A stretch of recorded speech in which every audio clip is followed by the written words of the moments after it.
एक बात कह देनी जरूर है कि हम भगवान के अंश हैं और भगवान अंशी हैं, हम भगवान के दास हैं और भगवान हमारे स्वामी हैं।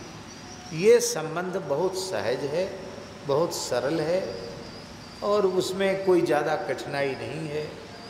इसलिए इस संबंध को लेकर भगवान की भक्ति आरंभ करनी चाहिए। फिर ठाकुर जी की इच्छा है वो अपना भाई आपको बना लें, वो आपको अपना मित्र बना लें, ये उनकी इच्छा है। वो क्या बना के रखना चाहते हैं, जो बनाओ सो बन जाएंगे। आप जो बनाना चाहें वही बन जाएंगे। एक महात्मा थे स्वामी जी,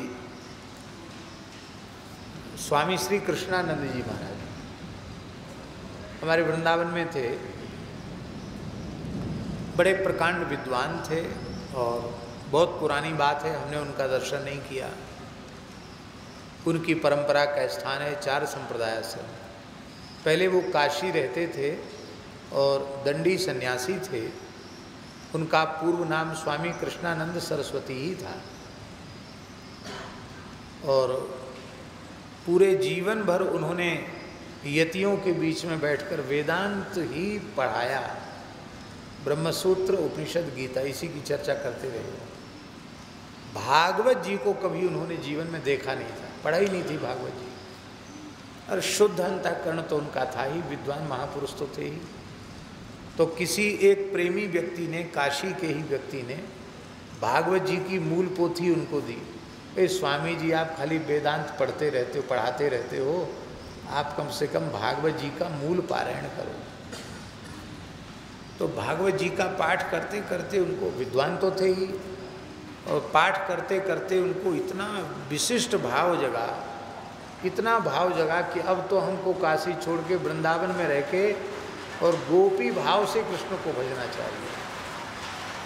और वो सब कुछ त्याग कर वहाँ मठ छोड़ करके भी वृंदावन आ गए।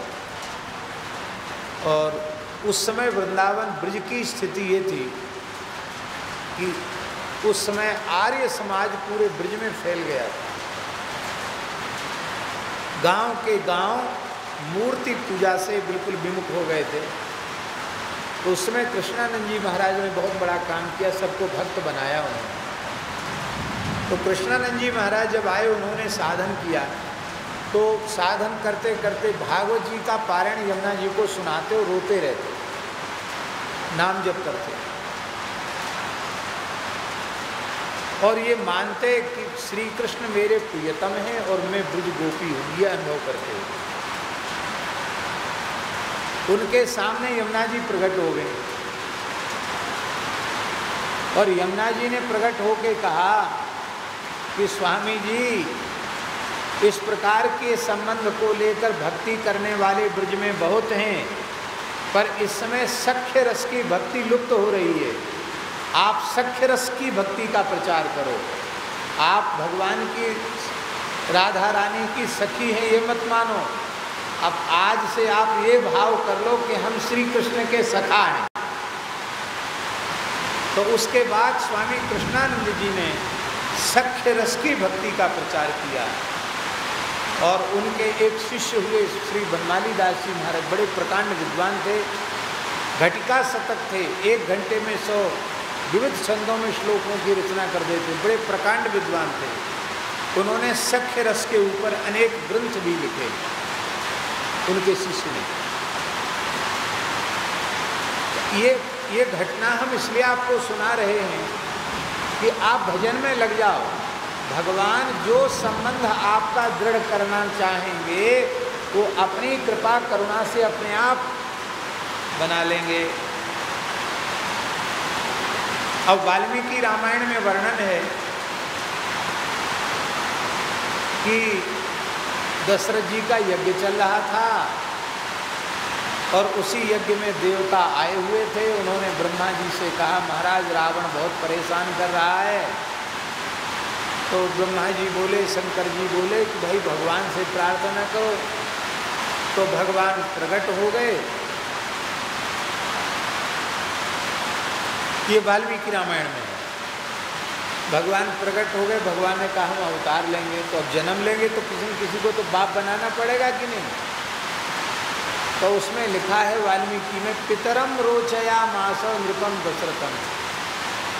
भगवान ने दशरथ जी को अपने पिता के रूप में वर्ण कर लिया। अब भगवान का कोई बाप थोड़ा ही हो सकता है, और भगवान जिसको अपना बाप बना लें, जिसको अपनी माता बना लें, जिसको अपना पिता बना लें, भगवान का बाप थोड़ी। ये है भगवान का संबंध वर्ण करना। और एक विशेष बात है,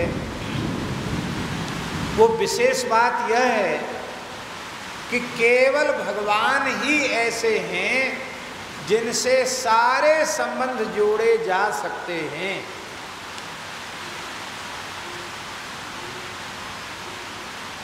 आपको अपने पिताजी के प्रति वात्सल्य भाव जगे,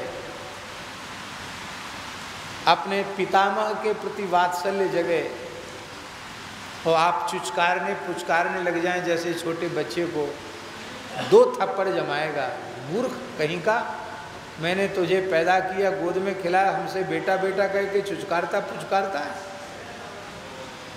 और सारी सृष्टि के पितामह ब्रह्मा जी हैं, और ब्रह्मा जी के पिताजी भगवान हैं। ब्रह्मा जी को पितामह कहा जाता है ना, लोक पितामह, सबके बाबा ब्रह्मा जी हैं, और ब्रह्मा जी के पिताजी भगवान हैं। और उनको कोई कहे कि तुम हमारे बेटा हो, तो भगवान 16 आना बेटा बनने के लिए तो राजी हैं। तो केवल भगवान ही ऐसे हैं कि आप उनको पति बना लो, उन्हें पुत्र बना लो, उन्हें मित्र बना लो। और तो और हमारे अयोध्या वाले वेदाचार्य जी आज आ गए बहुत लंबे समय के बाद,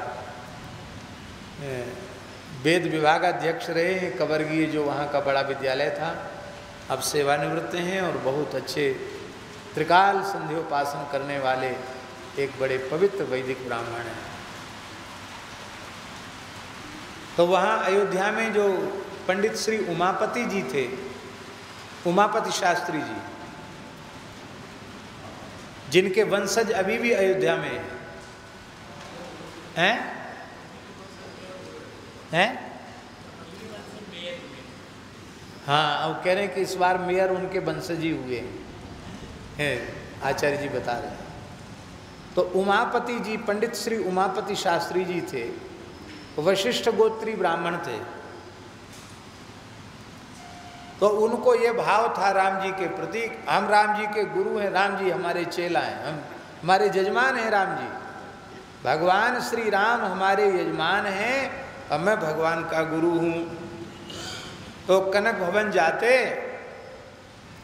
रोज दर्शन करने, कनक भवन जाते तो वहाँ वैदिक मंत्र पढ़ कर के, पौराणिक मंत्र पढ़कर भगवान को आशीर्वाद देते,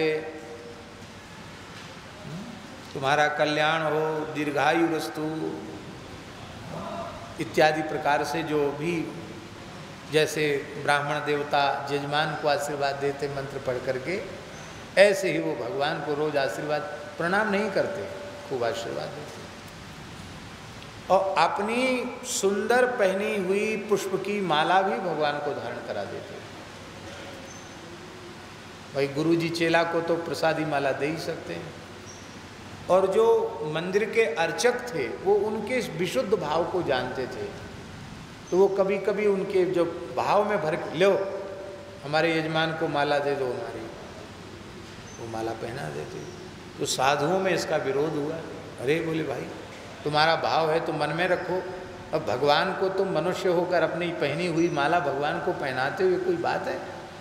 ये मनमाना आचरण ठीक नहीं है। अयोध्या तो साधुओं की नगरी है, बड़ा विरोध होता है इसका। लोगों ने विरोध किया कि आप ऐसा नहीं कर सकते। उन्होंने कहा ठीक है, लोगों को कष्ट है तो हम नहीं करेंगे, लेकिन माला तो भगवान को देंगे, अमनियाँ देंगे। तो सुंदर माला बना करके और भगवान को अर्पित की गई, तो टुकड़े टुकड़े हो गई, टूट गई माला। ये घटना हम समझते 100 साल पुरानी होगी, 100-150 साल पुरानी घटना होगी, इससे अधिक पुरानी घटना नहीं होनी चाहिए। कोई बहुत पुरानी 500 साल पुरानी घटना थोड़ी है। आज उनकी कितनी पीढ़ी चल रही है उमापति जी की, 4वीं 5वीं पीढ़ी चल रही होगी जहाँ तक। जो भी हो, उनके वंशज हम अयोध्या जी जाते हैं, सब मिलते हैं। माला टूट गई तो लोगों ने क्या सोचा, बोले अरे ये सब कच्चे धागे में माला बनाई होगी, कमजोर जानबूझ के भारी माला कच्चे धागे में टूट गई। बोले हम बनाते माला। तो खूब मोटे रेशमी धागे में, खूब मोटे धागे में माला बनाई, वो भी खंड खंड हो गई।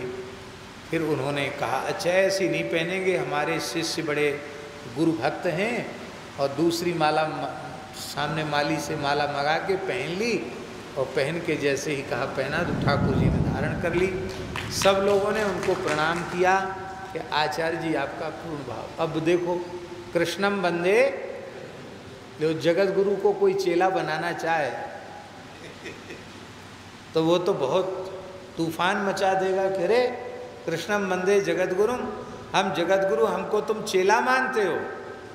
लेकिन जगत गुरुम च शाश्वतम तुरीयमेव केवलम, ऐसे जगत गुरु भगवान श्री राम, जगत गुरु भगवान श्री कृष्ण, उनको कोई अपना शिष्य संबंध स्वीकार करे, भगवान शिष्य भी बनने के लिए राजी हो जाते हैं। इसलिए आचार्य चरण कह रहे हैं कि स्वकर्म विज्ञान चयाभिसाधनम तथोररीकृत्य, साधन का निश्चय करके ही वत्स कंचन संप्राप्य संबंध विशेषमुत्तमम सदा भवत्येव च मोक्ष निश्चया, संबंध निश्चित करके और फिर इसी जन्म में उनके मोक्ष का भी निश्चय हो जाता है। बोलो भक्तवत्सल भगवान की जय।